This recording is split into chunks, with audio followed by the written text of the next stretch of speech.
안녕하십니까 여러분. 오늘은 여러분들이 굉장히 어려워하면서도 굉장히 친숙한 소재죠. 바로 손에 대해서 알아볼 생각입니다.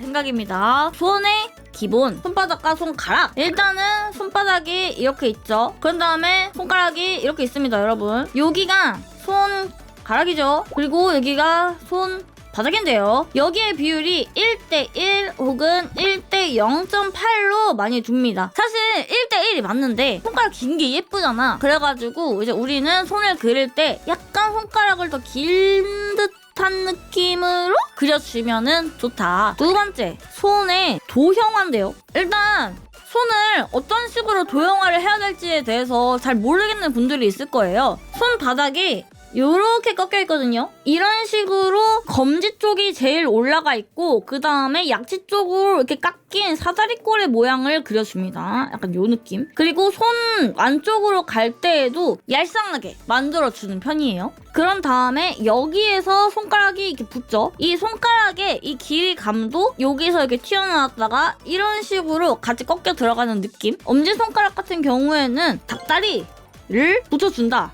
라고 생각을 해주시면 좋습니다. 정면에서 손을 그린다고 한다면 약간 요 느낌이겠구나 라고 생각을 해주시면은 좀 손을 판단하기가 살짝 용이해요. 그런 다음에 세 번째, 접히는 부분이 있어요. 손이 접히는 부분은 이 사다리꼴, 이 손바닥에서 3분의 1 정도 되는 지점, 여기 있죠, 여기가 접히고요. 그런 다음에 이 가운데가 접힙니다. 그래서 손을, 엄지손가락을 이렇게 안쪽으로 여러분 이렇게 접을 수 있죠. 이렇게 우리가 접히는 부분이 이렇게 있구나 라고 인지를 하고 넘어가는 게 좋아요. 그래서 이 접히는 이 라인에 여기 뭐가 있어? 이제 이 닭다리가 들어오는 겁니다. 이렇게 엄지가 들어오는 거죠. 그런 다음에 이 손가락의 길이, 기본적으로 이 엄지손가락의 요 끝마디 요거 있잖아요. 이렇게 삐용 이렇게 왔을 때 이 검지의 첫째 마디쯤에 오는 길이감 이다. 그런 다음에 여기 중지손가락이 손바닥 길이와 거의 엇비슷하다 생각을 해주시면 될 것 같습니다. 그리고 이 친구 아까 말씀드렸듯이 이런 식으로 각도를 지니고 있는 손가락의 길이를 갖고 있다. 그리고 다섯 번째, 손가락의 마디. 이 손가락의 마디는 약간 여기가 길고 여기 짧은 부분의 절반 이런 느낌. 그래서 얘도 마찬가지로 이렇게 휘었으니까 이 마디도 이렇게 같이 따라가는 느낌, 여기도 마디가 이렇게 따라가는 느낌으로 해주면 일단 기본적인 골자는 완성이 되고요. 그런 다음에 여기 있죠, 여기에 엄지손가락에 마디가 이렇게 있습니다. 그래서 엄지손 같은 경우에는 여기서 한번 이렇게 끊기는 거고, 그런 다음에 여기에서 엄지를 이렇게 굽히고 피고 할 수 있게 이런 식으로 되어 있습니다. 다 아시죠? 잘 모르면 자기 손을 봐. 그러면 알 수 있다. 그리고 손 등을 좀 보자면 여기가 뼈가 있어요. 요 뼈에서 손가락이 시작한다고 가정을 한다면, 실제로는 여기에 이제 살이 있지만 1:1로 여기에 마디가 생긴다 라고 해도 얼추 맞더라고요. 그런 다음에 여기는 이제 2분의 1로 하면은 이제 여기가 상대적으로 조금 더 길겠죠? 약간 그런 느낌으로 가져가기도 합니다. 적당히 맞추면 됩니다, 사실. 근데 이제 여기에서 중요한 거는 손가락이 시작하는 부분이 여기가 뼈마디가 있잖아요. 뼈마디가 있고 손바닥은 여기까지 올라와, 그지? 그래서 그릴 때 여기 바로 뼈를 그리고 여기 손바닥 이렇게 해야지 하면 이상하겠죠?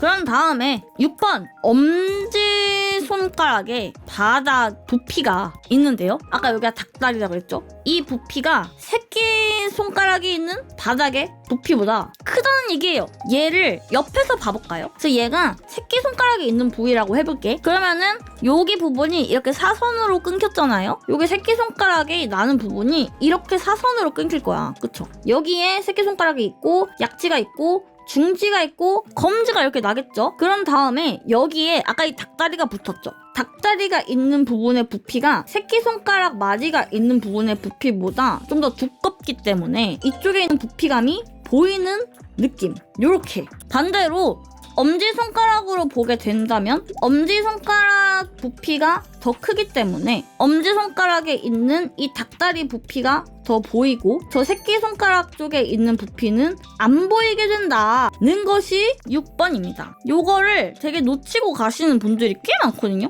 그런 다음에 손목 뼈가 있는데요. 뭐 이런 식으로 손이 있어. 그러면은 손목뼈에 손이 그대로 이렇게 붙은 느낌이 아니고 살짝 위쪽으로 꺾여서 이런 느낌으로 들어간다 라는 것도 알아두시면 되게 좋은 포인트 중에 하나예요. 그리고 이 손목의 뼈 같은 경우에는 이 새끼손가락에 있는 요 뼈가 되게 도드라지게 보이고요. 이 복사뼈. 엄지에 있는 요 뼈는 포즈마다 다른데 약간 완만하게 들어가. 그런 차이가 또 있습니다. 그래서 이런 것들을 좀 표현을 할 때 내가 좀 관찰도 하고 좀 자료도 찾아야겠지만 이런 부분들을 잘 그려주면은 손이 아무래도 조금 더 자연스러운 느낌을 줄 수가 있을 거겠죠. 잘 모르겠는 거는 아마 이 부분이겠죠? 이거 도형화.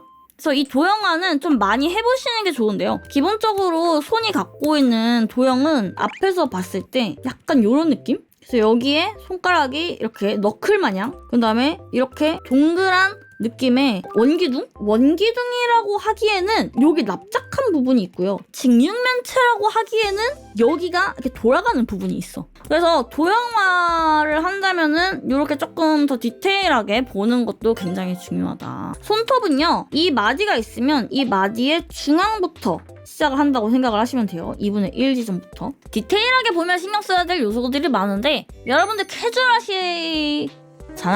그럼 그냥 적당히 했어요. 그런 다음에 우리가 손의 가동도 조금 생각을 해줘야 되거든요. 움직이는 범위, 어떻게 움직이냐 이겁니다. 손이 접히는 부분이 있어요 라고 얘기했잖아요. 생명선이랑 지능선이죠. 이렇게 설명해야 된다고? 여기 이렇게 그리고 이렇게 우리가 꺾여요. 이 손가락이 안으로 굽힐 수도 있고 가운데로 모일 수도 있다는 소리야. 우리가 뭔가를 쥘 때 있잖아요. 얘네들은 이렇게 갔으니까 손가락을 굽히면 이렇게 굽혀질까요? 이렇게 굽혀지지 않아. 안쪽으로 굽혀지게 됩니다. 봐봐. 이렇게 곡선감이 있고 그 위에 손가락이 났어요 라고 했잖아요. 그럼 손가락이 어떻게 나? 방사형으로 나와. 손가락이 바깥쪽으로 퍼지게 자라났죠. 그러면 손가락을 굽혔을 때 자연스럽게 안쪽으로 들어오게 굽혀지겠지. 그래서 손가락은 기본적으로 안쪽으로 이렇게 들어가는 모이는 형상을 띈다 라고 말을 할 수 있겠고요. 그리고 손가락도 그렇고 어쨌든 우리가 뼈가 있고 관절이 있어요. 근데 이런 관절에는 힘이 가해지잖아? 이 관절에? 그러면 손가락도 그렇고 나머지도 똑같은데 원래는 손가락이 이렇게 굽혀져야 되는 것도 반대로 약간 이렇게 휘기도 해. 이런 것들도 잘 써주면은 되게 자연스러운 손가락을 만들어주기 되게 용이한 어떤 요것도 어쨌든 손가락이 갖고 있는 가동에 대한 얘기니까. 그리고 손을 접어봐 지금 여러분. 그러면은 옆에서 보면은 어떤 모양새가 되냐면요. 이 안쪽에 여기 살이 접히거든. 그런 다음에 이 손가락이 나오는 요 부분이 있죠. 요 부분이 좀 이렇게 늦게 접혀. 이렇게 이런 느낌? 그래서 요 부분 있잖아요. 요 부분 손가락을 접으면은 요 부분이 같이 접힌다는 걸 정말 중요하게 생각해야 돼요. 이게 어디에 좀 더 많이 나오냐면은 이 새끼손가락을 살짝 접어볼래요?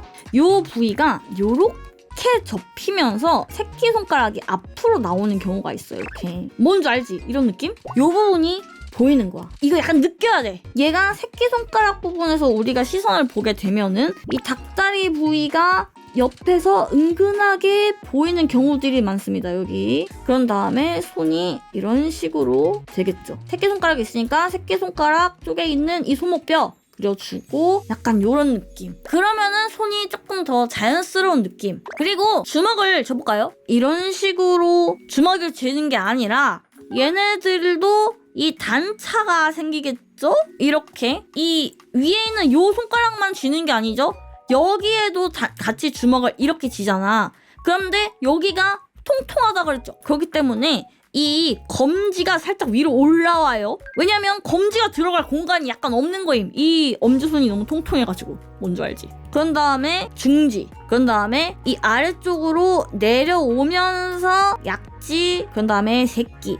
이런 느낌으로 주먹을 쥐게 됩니다. 자, 그래서 주먹을 쥐면은 이런 식으로 단차가 자연스럽게 생긴다. 그리고 찌부대는 이 느낌까지 살려주면은 더욱 더 베스트다. 이렇게. 그 다음에 손목의 가동도 있습니다. 지금 바로 손목을 돌려볼까요? 새끼손가락 쪽에 있는 이쪽은 가동이 이 정도까진 와요. 근데 엄지 쪽은 손목이 잘 늘어나지 않아. 손목이 잘 꺾이지 않거든요. 그래서 우리가 갑자기 손목을 얘를 이렇게 꺾어버리면 어색하겠죠? 무섭거든요. 그래서 안녕 할 때는 바깥쪽으로 벌리는 느낌으로 해주셔야 자연스럽다까지 손에 대한 기본적인 건 다 알고 갔어. 그래서 이거를 기반으로 해가지고 손 드로잉을 할 거예요, 여러분. 그래서 손 어떻게 그리냐? 일단 손을 바닥부터 그려요, 저는.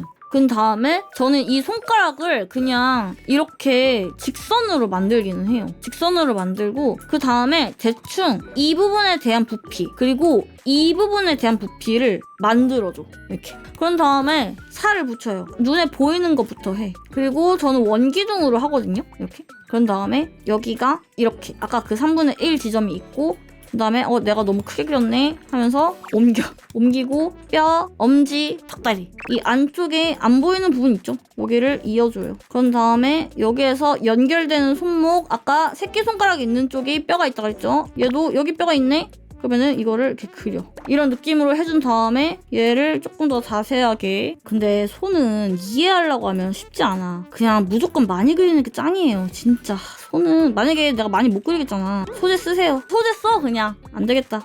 여기에서 손가락 자체가 지닌 어떤 형태도 있거든요. 예쁜 형태. 그 형태도 조금 만져주는 거예요. 어떻게 만지냐면 아까 여기가 관절이 있다고 했잖아요. 그래서 관절 튀어나온 부분 해주고 여기 뼈 있기 때문에 살이 많이 붙지 않아. 근육도로. 근데 여기는 약간 얄쌍하게 해주고 여기 또 튀어나오게. 여기는 아래쪽으로 이런 식으로 쳐주는 거예요. 뼈가 이렇게 튀어나온 부분들이 있거든요. 나머지 이런 부분들, 뼈가 지나가는 부분들은 살이 붙지 않아. 그렇기 때문에 여기에는 약간 이렇게 넣어주고 뼈마디 그리고 약간 넣어주고 뼈마디를 그리면 되게 얄쌍한 선이 만들어져요. 그리고 이쪽은 여기는 원래 살이 붙는 부분이야. 그래서 여기까지 이렇게 해버리면은 그건 조금 어색할 수 있어요. 여기에는 약간 통통하게 살려주는 거죠. 이 뼈마디를 좀 잘 살려주기만 해도 예쁜 손가락을 완성시킬 수가 있고요. 그리고 그냥 예쁜 손 요즘 자료가 너무 많아. 그래서 저는 자료 봐요, 그냥. 채색도 가볍게 하겠습니다. 손이 가지고 있는 구조가 아까 있다고 했잖아요. 약간 원기둥이라고 했죠? 그 원기둥을 생각해가지고 빛을 짜주면 되는데요. 약간 뒤에서 오는 걸로 해볼까요? 이렇게? 그러면은 손가락을 정면에서 보면은 약간 손가락이 이렇게 생겼거든. 그래서 여기가 약간 빤빤하고 여기서 확 꺾이고 여기서 둥글을 해요. 그러면 위쪽에서 빛이 비쳤을 때 여기 훅 꺾이는 부분에서 어둠이 지겠죠? 그래서 여기 같은 경우에는 이 부분과 이 부분을 조금 나눠주면 좋아. 그러면은 어둠이 직육면체처럼 쳐주는 거예요. 그런 다음에 빛이 위에서 오고 있기 때문에 여기는 또 어둡겠죠? 여기는 당연히. 여기도 어둡겠죠? 이 손가락에 대한 그림자가 이렇게 있으니까. 약간 요 느낌? 그 다음에 좀 혈색을 주면서 피부가 어두워지는 그 경계면에 SSS를 칩니다. 그리고 손가락 끝으로 갈수록 부피가 작아지니까 이 손끝으로 갈수록 혈색을 좀 줘요. 그런 다음에 얘가 이렇게 꺾이잖아요. 그럼 꺾이는 부분에 대해서 관절이 이런 식으로 꺾일 거거든요. 이렇게. 그럼 여기가 빤빤하고 관절이 약간 튀어나와 있어요. 튀어나와 있기 때문에 여기가 좀 눌리겠죠? 좀 처지고 여기도 마찬가지로 빛이 이렇게 왔을 때 이 둘 중에 한 곳을 조금 쳐주면 좋은데 지금 거의 각도가 비슷하잖아요. 제가 봤을 때는 여기를 살짝 쳐. 그런 다음에 손이 일단은 피부가 얇고 안에 살이 있잖아요. 이 색깔을 칠할 때 너무 채도만 이렇게 떨군 이런 색깔로 오면 손이 진짜 겁나 칙칙해져. 여기에서 지금 이 색에서 약간 오른쪽 아래로 내리는 거예요. 그리고 요런 부분 있죠? 요런 부분들은 되게 채도가 있는 요런 느낌으로 가줬을 때 손이 훨씬 더 혈색이 있어 보이고 괜찮거든요. 그리고 이렇게 어두운 부분 있잖아요. 이런 어두운 부분. 이런 부분도 우리가 막 이런 톤 써요. 근데 이러면은 손이 칙칙해 이것도. 그래서 어두운 부분도 이런 느낌? 되게 채도 높은 어두운 색깔을 쓰는 거예요. 그리고 손에 보면은 손 바닥 부분이 약간 얇아. 핑크만 있는 게 아니라 조금 연두색 이런 것도 있거든요. 자세히 보면. 그런 것들을 되게 많이 넣진 말고 은근하게 슬쩍 뿌려요. 색을 조금 섞어주면 또 예뻐요. 그 다음에 여기 손톱 이렇게 있을 거고 이 손톱도 여기서 꺾인 다음에 여기 살짝 들어갔다가 이런 식으로 나오는 느낌의 손톱이거든요. 그래서 여기는 어떻게 칠해주면 좋냐면 진짜 간단하게 여기를 약간 눌러. 풀어요. 여기도 이렇게 뽀용 들어갔다가 이렇게 나오는 느낌이거든요. 조금 강조를 한다면. 여기도 살짝 눌러. 손톱은 약간 색조가 있어요. 어둡게 누른 다음에 밝은 빛을 향해가지고 반짝이는 느낌은 조금 줘. 그러면은 끝! 이렇게 해서 그냥 끝내도 될 것 같은데? 그다음에 형태 정리를 좀 해주고 왜 빛을 좀 표현을 해줘야 되나? 여기가 이렇게 튀어나왔다가 이렇게 들어갔다가 이렇게 튀어나온 느낌으로 되니까 빛이 이렇게 들어와서 만약에 이 손가락 사이에 빛이 좀 든다면 여기에 조금 빛이 이렇게 들 수도? 약간 이런 느낌을 주는 거죠. 그러면은 여긴 다시 그림자. 그리고 여기에 약간의 느낌 주고 그 다음에 이 안쪽에 더 들어가면 들어갈수록 어두운 부분이 있거든요. 이런 것들은 조금 눌러줘야 이 안에서의 깊이감이 좀 느껴지기 때문에 이게 없으면 손이 갑자기 되게 플랫해져서 이런 느낌으로 해주면 된다. 여기는 너무 다 갈라지면 어색하니까 약간 이렇게 뭉쳐가지고 이 선이 이렇게 풀어지게 해주면 얼추 손이 된다. 그래서 채색까지 해서 이렇게 손 그리기 튜토리얼 마치겠습니다. 끝!